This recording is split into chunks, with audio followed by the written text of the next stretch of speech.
लाबोनानै दोनफैखादो बे जोबनाय लोगो लोगो बेखौबो थ्रोब बै जात्साला डुप्लिकेट टाइगार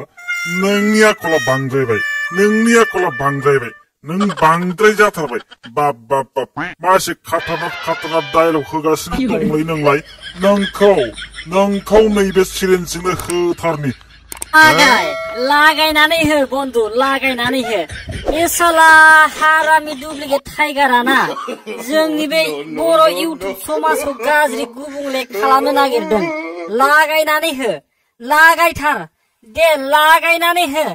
आइदै सामोन सासो गारबायलै थाफ्लियामलाय मोनजोबसिगोनलै बे हा मानोथो एफा गिदिर बिजिखौ थुनांगौ जाखोब्रा आइदै सामोन हगारदोब्रा आंनि गोरोन्थिखौ आं सिमान जाखाबायना आंखौ हगारदोब्रा साला बुरबेक सिरि था नोंखौ जोङो बे बिजिखौ थुनानैसो गारगोन बांद्राय जाबाय नोङो बांद्राय जाथारबाय नोंनि खुगाया बांद्राय नालेब जाथारबाय बाप लाजालालै नोंनि खुगाखौ ओंखायनो नोंनि खुगाखौ दद्र होनो थाखाय बे बिजिखौ थुनाय जादों मिथिबाय मेहेर सार सरिलै आइ एम सरि सासो गारबायलै मेहेर सार आंखौ हगारदोब्रा आरो एमजे सार हगारदोलै आंखौ आं दा मोनायाव खामफ्लायाव जिरायनानै ओंखाम जानो हाबावगोन जानोलै सारमोन हगारदोलै आंखौ हगारदो थाफ्लियानो मोनजोबसिगोनलै बे हगारदोब्रा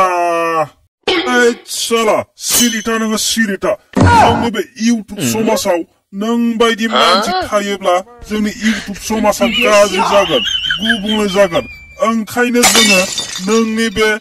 गुबुंले समाज खालामनाय आखलखौ ट्रिटमेन्ट खालामनो थाखाय जोङो बे बिजिखौ नोंनि बे थाफ्लियाव थुनाय जादों होमब्लासो नोङो थिग जागोन मिथिबाय नोङो धैर्य हम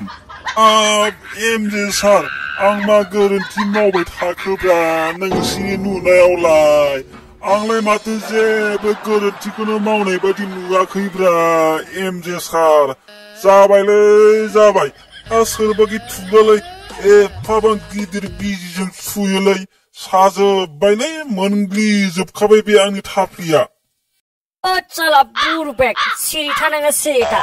बन्धु दे लागायदे दे आं गोरा हमथागासिनो दंखायनो बिनि आथिङाव लागायनानै होथार दे आरो गंसे दंबावो होनलाय बन्धु बे गंसेखौबो लाबोनानै दोनफैखादो बे जोबनाय लोगो लोगो बेखौबो थ्रोब